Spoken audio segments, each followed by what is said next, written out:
This week on Intrigued Full Effect. That has just got to be absolutely just saddening, because when they find out that she was murdered, that will break their hearts. I'm Chandrea Thomas, and welcome to episode 26. In this podcast, I talk about curious cases, disappearances, and other stuff. And today I'm talking about the curious case, disappearance, and murder of an unnamed victim and a woman of color known as Mohave County Jane Doe. This case is filled with a lot of mystery as the search for her identity and her killer moves forward. I spoke to a missing persons advocate. It's a woman named Noelle V. She started a Facebook page for Mohave County Jane Doe, and I talked to her about why she does her work to help families find their missing loved ones. I also spoke to investigators about the case and found out more about other victims who are ruled out through DNA testing. This is what happened. On September 28th of 2016, the mummified body of a young female was found in the desert along Highway 93 in White Hills, Arizona. White Hills is a small town of less than 3,000 people. US 93 is a busy highway in northwest Arizona that connects drivers to Las Vegas. According to investigators, she was found about 2 weeks after her death on the side of the road by a couple hiking nearby. She's thought to be between 13 and 17 years old, and these are artist renderings of what she may have looked like as a teen and as an adult. Noelle V says when she found out about the case, she had to do something to get the word out. I felt really bad for her, and I wanted to find her family. She was found alone, naked, and it just really touched my heart, and I wanted to help find her family. And so I started this page because I have run several missing persons pages, and somebody brought this case up to me, and I wanted to find her family for one, and I wanted to bring closure for her sake. I run 4 other pages, and those are just all over missing people, not necessarily Jane Doe's, just missing people in general. Okay, is there someone missing that was missing in your life, or you just decided to make that like a cause for yourself? I was adopted at a young age, and in my birth family, my birth mother's mother was actually murdered and went missing for 3 weeks 30 years ago. And to this day, we've been unable to find her killer. And as though we still search for her killer and hope that one day we will find justice for her, we still have to share her story so that the killer can be found. With the page, you've started to get like support from people, and it started to catch on with people kind of liking the page and following the page. What have you gained, or what have you learned about the case that's really interesting, that makes it, stand out, you think? For one, she doesn't have a family, and she's so young. And she's a child, and that's what stands out the most. And then there's a bunch of other people that asked me if I would start a page, and so I did, just because I got so much support. Or have you gotten tips through your page or anything? I have gotten several tips, and I have turned them into NAMUS. I just do this just right out of volunteer and what my heart feels for this girl.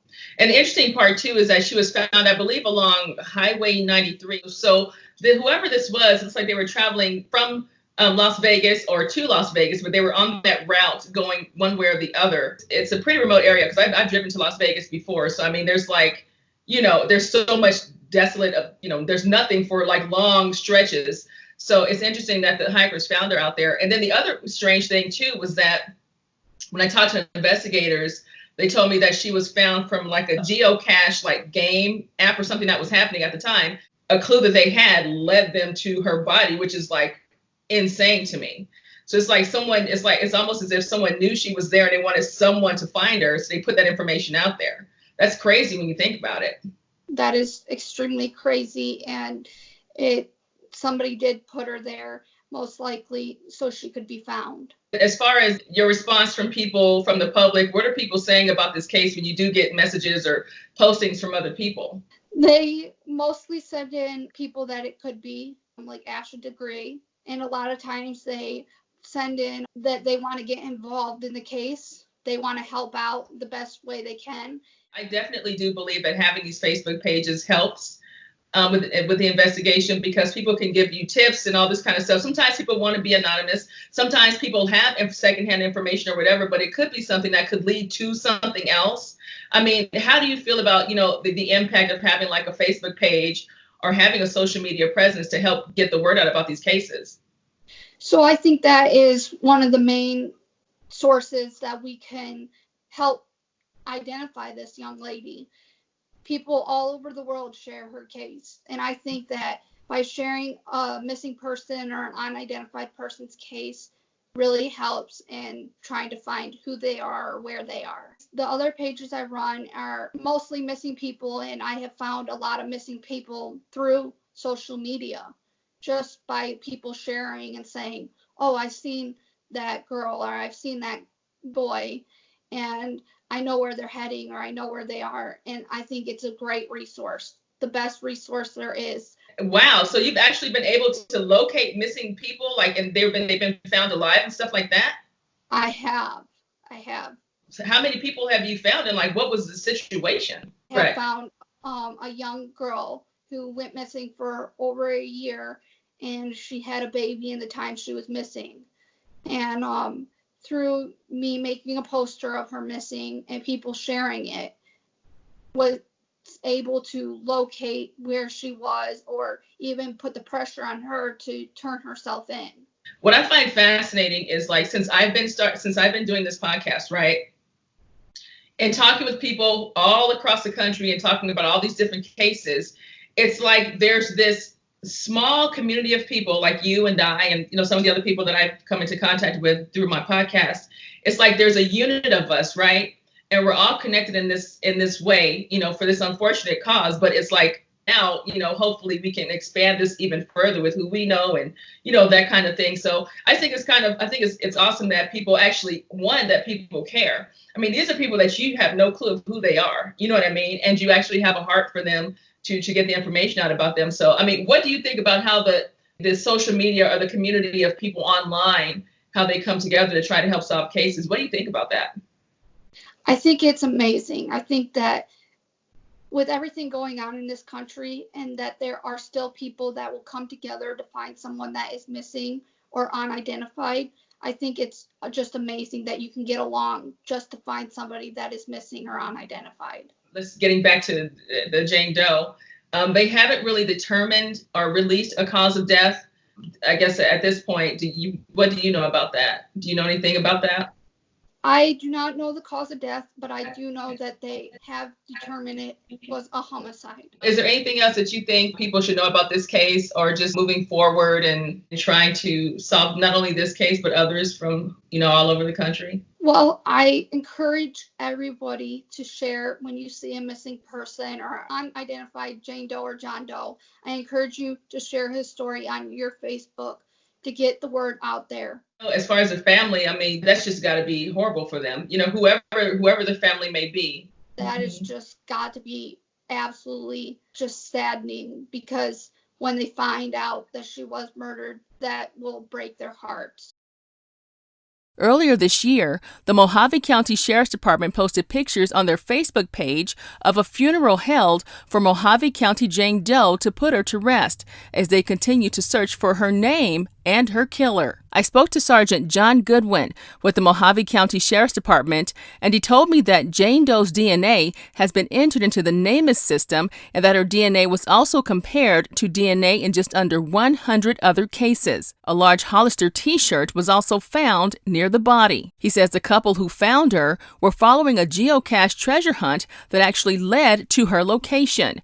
Another interesting fact is that investigators did pollination testing and discovered that at some point she was in an area north of San Francisco or possibly Canada. Investigators have confirmed that her nails were clean and manicured, and there was pink nail polish on her toes. And she may have had Invisalign or regular braces on her teeth. She has no tattoos or scars, and she had curly and thick black hair that was about 5 inches long. Some of the names ruled out through DNA comparisons to Mohave County Jane Doe include Victoria Williams, missing from Newark, New Jersey.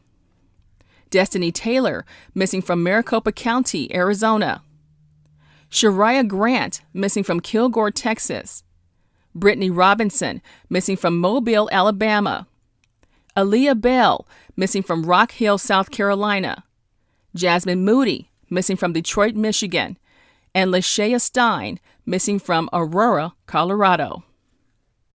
When it comes to my final thoughts about this case, my first question is, why would someone murder Mohave County Jane Doe? Where did she come from? And who put the details in the geocache treasure hunt that led to her body? Who is her family? And are they still alive and looking for her, or is she an orphan or in the system somehow as a runaway? Based on pollination testing, we know that at some point she was north of San Francisco, and with that comes the question of exactly how long has she been missing? Was she murdered near her home, and why was her body transported and dumped along Highway 93 between Mohave County, Arizona and Las Vegas, of all places with a geocache treasure hunt nearby? And that's a lot to think about. Another interesting part about this episode is what drove Noelle V to start her missing persons pages. She had someone in her life go missing, and I'm hoping that we continue to come together as an online community and share the stories of the missing and murdered to help their families find justice. Again, Mohave County Jane Doe is a Black or Hispanic female. Her estimated age is 13 to 17 years old. She's 5'7". Her weight is between 105 and 130 pounds. She was found with a long Hollister t-shirt near her body. She had no tattoos or piercings, but she did have braces at some point in her life. The last known reward on record was for $750 from the Mohave County Silent Witness Program, and that was a few years ago. As of today, investigators are continuing to follow up on leads.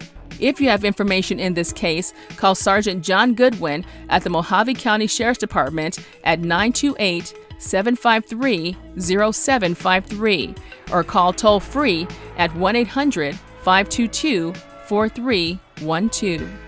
If you have a case that you want me to check out, just message me on the Intrigued Full Effect Facebook page or via email at intriguedfulleffect@hotmail.com.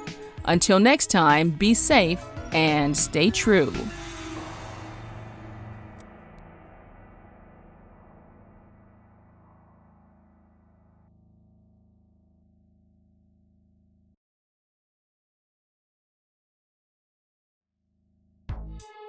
The views, information, or opinions expressed during the Intrigued Full Effect, Curious Cases, Disappearances, and Other Stuff podcast are solely those of the individuals involved and do not necessarily represent those of the host. The primary purpose of this podcast is to educate and inform. The host of this podcast assumes no liability or responsibility for any activities in connection with opinions shared in the podcast. The podcast and blog associated with it shall not be used in any legal capacity or as a basis for expert testimony. Any copyright material in the podcast is approved by the owner or as part of the public domain. Music by Pond 5.